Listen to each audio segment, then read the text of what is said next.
Welcome to Familypreneur, the podcast for parent entrepreneurs raising kidpreneurs.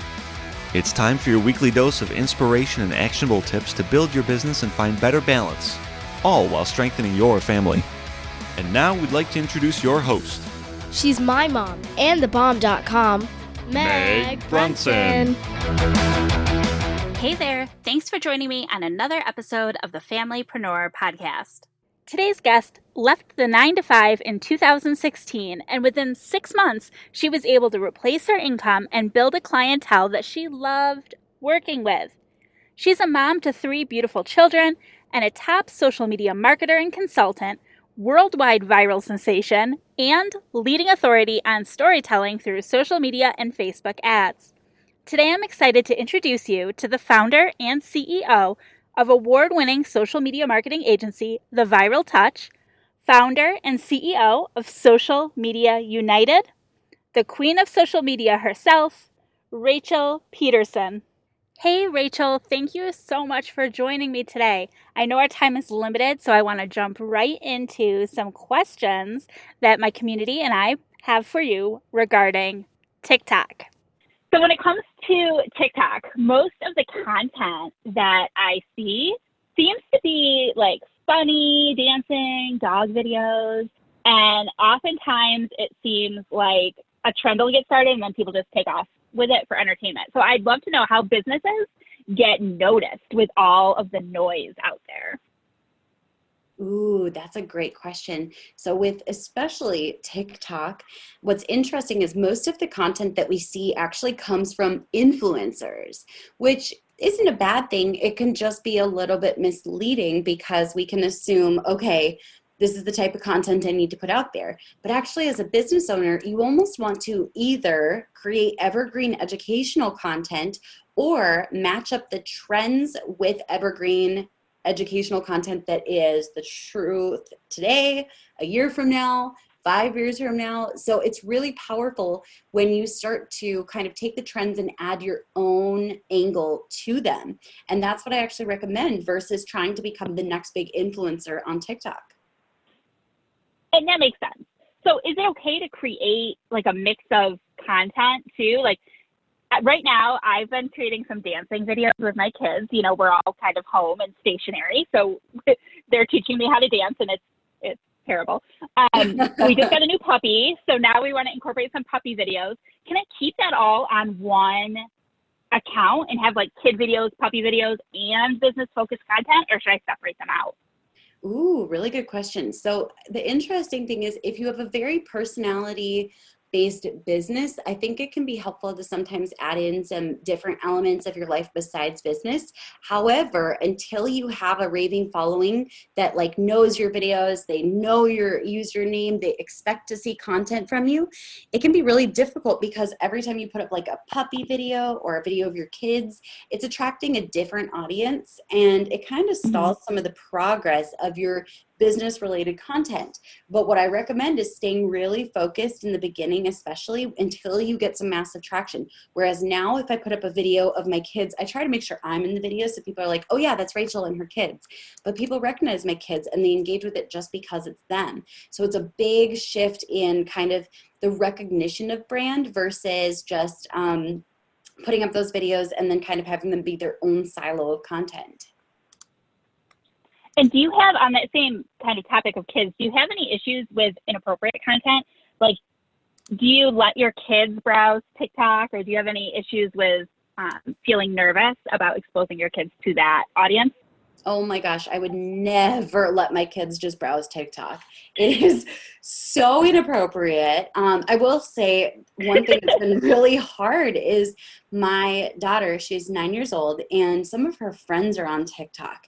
And it's a little bit alarming to me, not because I'm judging other parents' parenting styles, but I'm like, are they just aware of how inappropriate some of the content is on this platform? Like some of the content makes me go, oh. So it just is shocking to me that a 9-year-old would be on the platform, but TikTok actually doesn't allow people under 13 to be on the platform. And so anyone who's younger than 13, you kind of automatically get to say, nope, like it doesn't allow you to be on the platform. Even if your friends are on there, they're not supposed to be according to the terms and conditions. But I really think that I'm going to try my best to make my kids wait until, truth be told, they're honestly 16 years old or even older if possible before they're on platforms like this with free range, because there's just a lot. It's not just like a little bit of like inappropriate dancing, but if you get down the wrong rabbit hole on TikTok, you can learn a lot about really triggering conversations that kids just don't need to be exposed to. But that being said, I do allow my kids to be on my TikTok occasionally. I don't like them to be a major focal point. They've never been a huge part of my marketing.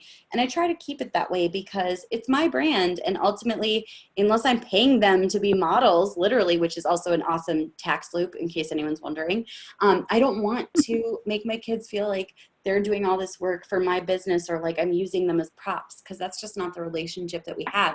But when they ask me to do a TikTok, you better believe I'm going to do it. I love that. I thank you so much for sharing that. And I think I've gone through with my kids and we go through TikTok together. And there are times where I have to swipe really fast because I'm like, oh no, like this is not okay. So I love that perspective. Yes. Yeah. And I feel like you're also, you got in on this really early, and I've seen a presentation that you gave before. I actually watched the presentation from Social Media Marketing World. So I know you were like eager to get in, you know, at the ground level, as like a founding, if you will, you know, member, and you've really kind of grown up with this platform. And I know that you're turning your TikTok followers into leads. So can you tell us a little bit about that strategy? A lot of my listeners, I polled my audience, you know, before this call to see what questions people have. And I think the biggest one is, how can I actually leverage this platform to drive traffic to my site and to generate leads? So I'd love if you could kind of break down a strategy there. For sure. So one of the things that is really helpful is when you recognize that TikTok is like an unlimited top of funnel, virtually untapped audience that you can drive a whole bunch of different ways. We have several different paths that we like to follow. We like to drive them sometimes to a specific link, which we've done with comment strategies. We're beta testers on TikTok. So I have a clickable link in my profile. Not everyone has that available, but it's something that they're kind of testing, rolling out. So that's one avenue you can go down. You also can drive people to your YouTube channel. You can direct them to Instagram and have them DM you. That's a great way to go about it. You can send them to master classes. You can give them lead magnets. There's so many different ways that you can drive people to different avenues of your business. And all you have to do is just decide which one you want to drive them to. And you did touch on this. So the LinkedIn, or not LinkedIn, I'm sorry. The Instagram and the YouTube links are like integrated within TikTok. And then I just went and added it, that clickable link. So you have a YouTube video on how to get signed up for that beta program, right? Yeah, absolutely. It's available, I think, in certain countries with iPhones, but they do change it and then it rolls out differently to different people. So it's a great way to get a clickable link in your bio, and that can be a great way to drive traffic and leads. Awesome. Now I have a question about how you're how you're browsing and interacting with people. When you sign in for TikTok, they have like the For You page, and then they've got the following page where you can see people who you're following. Do you have like a rule of thumb? Like how do you spend time browsing and interacting between those two pages? Ooh, I love that question. So basically, this is really good to know. 75% of users spend all their time browsing on the For You page versus the following. 75% of time is spent on the For You page. I personally only go through my following, the following feed when I want to intentionally engage with my followers, but I spend most of my time on the For You page too. I want to see what's working and what's performing. So I like to spend time there, and then especially when I see people that I follow on my For You, I'm going to go nuts. I do like that. I love seeing, and I've seen you pop up in my For You page a couple times. Yeah. So I also know on TikTok, they use hashtags. So what is the strategy behind hashtags on TikTok? Is it similar to Instagram? Do you want to use trending hashtags? So there are several different methodologies for hashtags. Some people like to use trending hashtags, but I personally think that that brings a really untargeted audience.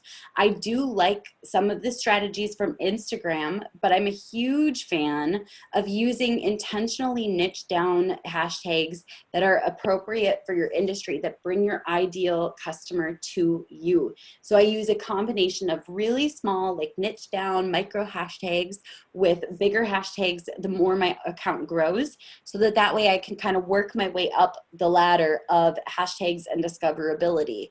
So it's definitely a changing strategy, but it's something that you don't want to just always do the trending hashtags unless you're just trying to become another influencer. Sure. And where or how are you determining what hashtags you should be using, like those niche down micro hashtags? Are you finding them from like other people's accounts, or are they just things that you're experimenting with? So I personally do all of my own research, and I search for different hashtags. I check out their volume. You can see volume when you search for hashtags. And so I create these hashtag banks actually. And the hashtag banks are really powerful because then people can grab the hashtags that work for them that are, under 1 million views. I have certain like sizes that you want to use depending on how big your account is. But I personally do all that research, and I find them just based on kind of hours spent sitting and searching for hashtags. I know that sounds kind of funny, but I spend a lot of time researching the right hashtags to use for different industries. I have a really weird process that I use for it. I don't exactly know how to explain it. I love that it's intentional. Very, very now, intentional. One of the first things I did when I joined TikTok was to follow your account because I knew that you were already having success there. And you've got just so much content. I'd love to know any insight you can provide on how you come up with the content strategy. Are you pulling inspiration from other people? Like, where do you come up with all the topics and the questions and things like that you're promoting through the platform? Yeah. So I do a combination of things. I spend a lot of time researching on the For You page, and I create trend alerts. And so I'll do a lot of the trends with my own twist. I come up with original content just as I go through my day. The interesting thing about TikTok is the more you do it, the more you start to see life in terms of TikToks. So it becomes really easy to start pumping out more TikToks the more that you create them. And so I'm a huge fan of just like spending time researching, taking notes, seeing what I'm discovering on the For You page, especially which videos are going viral. Hey, did I notice that sound 3 times? Okay, I think it's time for us to do that one. So I've always got a bank of trends that I'm gonna use, and then also my original content just comes to me as I'm going throughout the day because my mind is trained now to see TikToks everywhere. I hear that. Me and my kids do that all the time. We'll be just living our lives and we're like, ooh, that would make a good TikTok. Yes. So I know we're running a little low on time. I've got one more question, and it's kind of something I just discovered, is that TikTok has a pro account where it looks like more analytics and things like that. Yep. At what point is that something that we should consider? Should all businesses consider the pro account, or is there some other measure of when we should consider that transition? Oh, I think it's great to go to a pro account like ASAP. I would do it ASAP because the analytics, especially as they build over time, are so priceless. Like, they're amazingly powerful to see. So I am a big believer that you should ultimately have a pro account, and I don't see any negative repercussions for setting that up. So I would go pro as soon as you listen to this, or as soon as you end this podcast, or even as you're listening to us. I think that's really powerful. Good. Thank you so much. So I definitely think the biggest takeaways, I recommend people follow you on TikTok because you are an industry leading expert that is on top of all of those trends. I think that from following you, they can check out how you're putting that personal spin, and then start to think about how they can put a personal spin for themselves and their business. And then upgrading to that pro account. So there's 3 really great action steps for our listeners. Yeah. And I want to thank you. I know you're super duper busy. So thank you so much for squeezing in a little chunk of time to share your knowledge with our listeners. I'm so excited for people to listen to this and learn from it. I think it's going to be so powerful for them to get started on TikTok. And is there anywhere else that you would love our listeners to find you, follow you, or grab any of your resources? Yeah, I have one resource that's going to be super helpful. This will also help with some things that are hard to explain over a podcast. I have a free starter pack for TikTok, which includes the A to Z of how to get started with TikTok, my weird hashtag strategy that helped me grow by like 52,000 followers in 1 month, and a training on how to get your first 1,000 followers. And Meg, I'm super happy to share this with your audience. They can get that by going to tiktokstarterpack.com/free. Awesome. And I love that you called it your weird hashtag strategy. Yes, it is weird. That should be the official name. Yes, absolutely. Well, thank you so much. I'm so glad to have had the opportunity to connect with you. I'm so grateful that you asked me. Thank you so much for having me on your podcast. That's it for today's episode of the Familypreneur Podcast. You'll find all the links mentioned in this week's episode and the show notes at megbrunson.com/podcast. Until next week, I'll see you over in the Familypreneur community. Bye for now.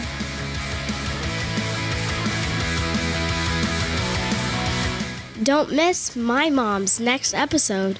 Subscribe to the Familypreneur Podcast and automatically get access to the newest episodes every week.